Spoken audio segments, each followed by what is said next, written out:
Calling বেলের শব্দে দরজা খুলতেই ইভা অবাক হয়ে যায়। সে দেখছে তার স্বামী বরের বেশে, পাশে অন্য একটা মহিলা বউয়ের সাজে। ইভা দুজনের দিকে হা করে তাকিয়ে আছে। সাকিব তা দেখে কর্কশ গলায় বলল, এভাবে দরজার সামনে দাঁড়িয়ে না থেকে সরে যাও, নতুন বউ এসেছে ঘরে, দেখতে পাচ্ছ না? ইভা কোনো কথা না বলে চুপচাপ দাঁড়িয়ে আছে। এভাবে ইভাকে চুপচাপ দাঁড়িয়ে থাকতে দেখে সাকিব আবারও বলল, কি হলো, দাঁড়িয়ে আছো কেন? নতুন বউ বাসায় এসেছে, তাকে বরণ করে নাও, পরিচিত হও, চা মিষ্টি নিয়ে এসো, মিষ্টি মুক্ত করাতে হবে। এমন কথা ইভার ঘোর কাটে, আর অজান্তেই তার চোখ থেকে অশ্রু গড়িয়ে পড়ে। চোখ মুছে কোন রকম কম্পিত কণ্ঠে বলল, এসব কি সাকিব? মহিলাটিকে কে? মানে তোমার চোখ নেই নাকি? এইমাত্র নতুন বিয়ে করে এসেছি আমরা। তুমি তো সকালে বলেছিলে আরেকটি বিয়ে করার জন্য। এখন থেকে প্রিয়া এই সংসারের হাল ধরবে, তোমাকে আর দরকার নেই, তুমি বিদায় নিতে পারো। প্রিয়া মিষ্টি একটা হাসি দিয়ে বলল, হেই সাকিব, এত হাইপার হচ্ছ কেন গো?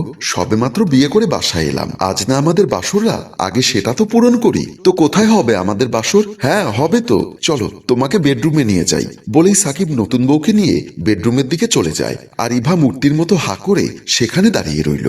সাকিব প্রিয়াকে নিয়ে বেডরুমে আসতেই প্রিয়া ভালো করে চারিদিকটা তাকিয়ে বলল, ও মা, এ কি, আজ আমাদের বাসর রাত, আর এদিকে ঘরে সাজসজ্জার কোনো চিহ্ন পর্যন্ত নেই। সাকিব কিছু বলতে যাবে এমন সময় ইভা এসে বলল, হ্যাঁ নেই, কারণ আজ কারো বাসর হবে না। এই শাকচুন্নি, তুই এক্ষুনি আমার বাসা থেকে বের হয়ে যাবি, না হলে তোকে ঘাট ধাক্কা দিয়ে বাসা থেকে বের করে দিতে বাধ্য হব। কথাটা বলেই ইভা প্রিয়ার হাত ধরে টানতে টানতে রুমের বাইরে নিয়ে যায়। পেছন পেছন সাকিবও বের হয় রুম থেকে। রুমের দরজার সামনে এসে ইভার হাত থেকে প্রিয়ার হাতটি ছাড়িয়ে নিয়ে সজোরে ইভার গালে একটা থাপ্পড় দিয়ে বলল, তোর এত বড় সাহস, তুই আমার প্রিয়ার গায়ে হাত তুলিস? ইভা তার গালে হাত দিয়ে বিস্ফোরিত দৃষ্টিতে সাকিবের দিকে তাকিয়ে রেগে গিয়ে বলল, তুমি অন্য নারীর সামনে আমার গায়ে হাত দিলে সাকিব? কান খুলে শুনে রাখ, প্রিয়াকে আমি ভালোবেসে বিয়ে করেছি। আজ থেকে প্রিয়াই আমার জীবনের সবকিছু। তুই এই মুহূর্তে আমার বাসা থেকে বের হয়ে যাবি। আমি আমার আর প্রিয়ার সংসারে কোনো তৃতীয় ব্যক্তিকে চাই না, আর সহ্যও করব না। এত কিছুতে ইভার চোখে কোনো জল দেখা যাচ্ছে না। তা দেখে সাকিব মনে মনে ভাবছে, এত কিছুতেও চোখে জল নেই, আসবেই বা কেন? সে তো একটা নির্দয়। আজ পর্যন্ত আমি তার সাথে কখনো উচ্চস্বরে কথা বলিনি, কিন্তু আজ তার গায়ে হাত তুলেছি। এসব দেখে প্রিয়া বলল, আহা সাকিব, এসব উটকো ঝামেলা যথাসম্ভব বিদায় করাটাই শ্রেয়। তবে এখন তো অনেক রাত হয়ে গিয়েছে, তাই ওকে এখন বিদায় না করে আগামীকাল বিদায় করলে ভালো হবে। তোমার রাগ করে থাকতে হবে না, আজকে না আমাদের বাসর হবে, তাহলে চলো, আমার আর তর্স হয়েছে না। এই বলে প্রিয়া সাকিবকে টেনে নিয়ে রুমে ঢুকে দরজা বন্ধ করে দেয়। বেচারি ইভা মনে মনে ভাবছে, না ইভা, তুই এভাবে হেরে যেতে পারিস না। এসব তোর ভুলের জন্যই হয়েছে, তোর অতিমাত্রার রাগের জন্যই সাকিব দ্বিতীয় বিয়ে করতে বাধ্য হয়েছে। তুই আবার সাকিবকে ফিরিয়ে আনবি। তুই ওই শাকচুন্নির সাথে সাকিবের মিলন কখনো ঘটতে দিতে পারিস না। তারপর সে দরজার পাশে এসে দাঁড়ায়। ইভা জোরে জোরে দরজা ধাক্কাতে লাগলো, কিন্তু ভেতর থেকে কেউ দরজা খুলছে না। ইভা ক্রমাগত দরজায় নক করতেই লাগলো। এক পর্যায়ে সে ক্লান্ত হয়ে দরজার সাথে ঠ্যাস দিয়ে বসে পড়ে। ওদিকে ভেতরে সাকিব আর প্রিয়া এক কম্বলের নিচে। এই সাকিব, কি করছো? বাইরে শোনা যাবে তো, চুপ করো তো। আমার বাড়ি, আমার বউ, যা ইচ্ছা করব, চুপচাপ করে আদর নিতে থাকবে। আহ সাকিব, প্লিজ আর একটু। এদিকে ইভা সহসা রুমের ভেতর থেকে কিছু অতি পরিচিত শব্দ শুনতে পায়। এতক্ষণে রুমের ভেতর কি হচ্ছে তা ভাবতেই ইভার ডুকরে কেঁদে উঠতে মন চাইছে। একজন নারীর চিৎকার শুধু একজন নারী বুঝতে পারে বিশেষ মুহূর্তের শব্দ এগুলো। আজ তার স্বামী অন্য একজন মেয়ের সাথে অন্তরঙ্গতায় মেতে উঠেছে। বিষয়টা ইভার বুঝে আসতেই সে ডুকরে কেঁদে দেয়। নিজের অশ্রুধারাকে আর বাধা দিতে পারল না সে। আজ নিজেকে শেষ করে দিতে মন চাইছে তার, কিন্তু কিভাবে? ইভা মনে মনে বলল, আমি সাকিবের থেকে ক্লিয়ার জবাব চাই। সকালবেলা ইভা তার বাবা মা ও তার বড় ভাই ডেকে আনে খবর দিয়ে। তারা সবাই ড্রয়িং রুমের সোফায় বসে আছে। সবার চোখে মুখে বেশ রাগ। একটু পর ফ্রেশ হয়ে সাকিব ও তার নবাগত স্ত্রী প্রিয়া বের হয়ে আসে। সাকিব বের হতেই বেশ অবাক তার শ্বশুর শাশুড়িকে দেখে।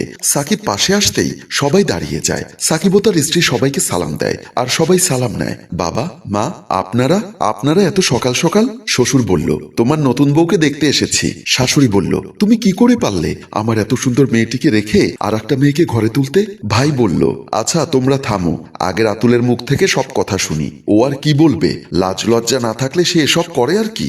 বাবা, আমি চলে যাব সংসার ছেড়ে। হ্যাঁ তাড়াতাড়ি যাও, তাহলেই আমি বাঁচি। তোমার এত বড় সাহস, আমার সামনে আমার কলিজার টুকরা মেয়েকে অপমান করছো? বাবা, এসবের জন্য আপনার মেয়েই দায়ী। আমার মেয়ে মানে কি বলতে চাও তুমি? হ্যাঁ, ঠিকই বলছি।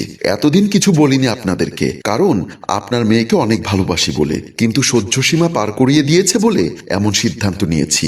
শুনবেন আপনার মেয়ে এতদিনের সংসারে কিরকম ব্যবহার করতো আমার সাথে? তাহলে শুনুন। সাকিব আর ইভা খেতে বসতেই ইভা ইচ্ছাকৃতভাবে ধাক্কা দিয়ে খাবার থালাটা ফেলে দিল। তা দেখে সাকিব চুপ রইল, কোনো কিছু বলল না, কারণ প্রায় সময়ে এসব করে ইভা। সাকিব খাবারের প্লেট দেখে বলল, ইভা তুমি কি করলে? খাবারের উপর কেন রাগ দেখালে? তো কি করব, তুমি বেশ ভালো করেই জানো যে আমার লাল রং একদম পছন্দ না, তবু তুমি আমার জন্য লাল রঙের শাড়ি নিয়ে এসেছো, তাই বলে তুমি খাবারের থালাটা ফেলে দিবে? খাবার হলো আল্লাহ তাআলার দেওয়া রিজিক, এই রিজিকের জন্যই বহির্বিশ্বে যুদ্ধ হয়ে থাকে, কত মানুষ অনাহারে দিন কাটিয়ে খেতে না পেয়ে মারা যায়, আর তুমি কিনা সেই রিজিক নষ্ট করলে। ইভা বিরক্ত হয়ে বলল, আবার শুরু করলে নিজের বকবক করা? এতই যখন বৈজ্ঞানিকদের মতো করে সবকিছু খেয়াল রাখো, তাহলে আমার কি পছন্দ আর কি অপছন্দ তার দিকে কেন খেয়াল রাখতে পারো না তুমি? এই বলে ইভা টেবিল থেকে উঠে চলে আসে। সাকিব রুমে এসে দেখে তার দেওয়া লাল শাড়িটি ফ্লোরে ফেলে দিল, পাশে শপিং ব্যাগটিও। সাকিবকে দেখে ইভা শাড়িটি দিয়ে ফ্লোর পরিষ্কার করতে লাগলো। এসব দেখে সাকিব রাগে ফুলতে থাকে, আর কিছু না বলে রুম থেকে বের হয়ে যায়। গভীর রাতে না চাইতেও বাসায় ফেরে সাকিব। সে বিছানায় উঠে ইভার পাশে উল্টো পাশ হয়ে শুয়ে পড়ে। সে শুয়ে ভাবতে থাকে কিভাবে ইভার রাগ চিরতরে শেষ করা যায়, কিভাবে তাকে নিয়ন্ত্রণে আনা যায়। এসব ভাবতে ভাবতে সাকিবের ঘুম চলে আসে। সকাল হতে না হতেই চিৎকার চেঁচামেচিতে সাকিবের ঘুম ভাঙে। সাকিব চোখ খুলে দেখে ইভা অগ্নিদৃষ্টিতে সাকিবের দিকে চেয়ে আছে। সাকিব কিছু বলতে যাবে, তখনই ইভা বলল, রাতে কার অনুমতি নিয়ে আমার রুমে ঢুকেছো?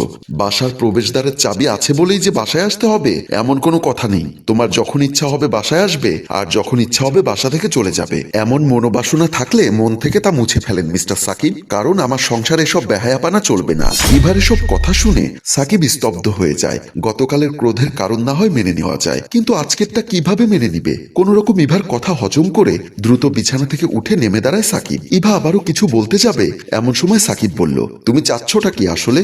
আজকে শুক্রবার, ভেবেছিলাম শান্তিতে ঘুমাবো, কিন্তু না, আজকেও তোমার বকবকানি শুনে আমার সকালটা শুরু হলো। নিজের বাসায় কখন আসবো তার জন্য তোমার থেকে অনুমতি নিতে হবে নাকি? শোনো, এটা যেমন তোমার বাসা তেমনি আমারও। এতই যখন বিরক্তিকর ও অপ্রয়োজনীয় মনে হয় আমাকে, তাহলে যাও না, যাও আর একটা বিয়ে করে নিয়ে এসো। সে এসে এই সংসারের হাল ধরুক। কোন অপায়ক্ষণে যে তোমাকে পছন্দ হয়েছিল তা জানি না আমি। উফ, আর পারছি না। হ্যাঁ যাব, নতুন বউ নিয়ে আসবো, তবু তোমার মতো ঝগড়ুটে মেয়ের সাথে জীবনেও সংসার করব না। এই 2 বছর না একটু ভালোবাসলে, না একটু কেয়ার করলে, আমার সব নিজেকেই করতে হয়। আমার জীবনের সবচেয়ে বড় ভুল ছিল তোমাকে ভালোবেসে বিয়ে করা। ডিভোর্সের জন্য তৈরি থেকো, বলেই সাকিব রুম থেকে বের হয়ে গেল। আপনারাই বলুন আমার অপরাধটা কি? আপনার মেয়েকে বেশি প্রাধান্য দিয়েছি সেটা, নাকি বেশি ভালোবেসেছি সেটা?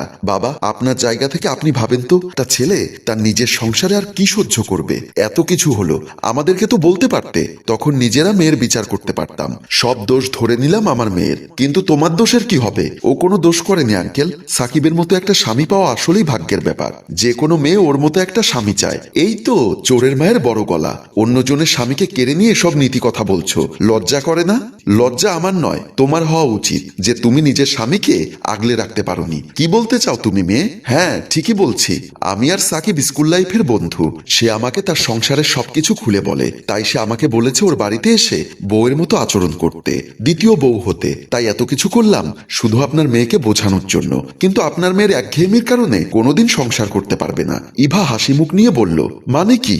মানে আমরা বিয়ে করিনি, তোমাকে শাস্তি দেওয়ার জন্য, বোঝানোর জন্য এসব করেছি। সরি, আর জীবনেও তোমার সাথে খারাপ ব্যবহার করব না, তোমার কথার বাহিরে যাব না। আমার শেষ কথা, যদি সাকিব তোর সম্পর্কে যদি আর কোনো কমপ্লেন দেয়, তাহলে তোকে আর আমাদের মেয়ে বলে মেনে নিব না। হ্যাঁ মনে রাখিস। সুখী হ মা, আমরা এখন যাচ্ছি তাহলে। এটা বলে তারা সবাই চলে যায়। ইভা কান ধরে বলল, সরি সরি আমার সাহেব, আর সরি বোন আমার, তোমার সাথে অনেক খারাপ ব্যবহার করেছি, আমাকে ক্ষমা করো প্লিজ। আজ থেকে তুমি আমার বোন। হ্যাঁ তুমি আমার শালিকা, এই তো।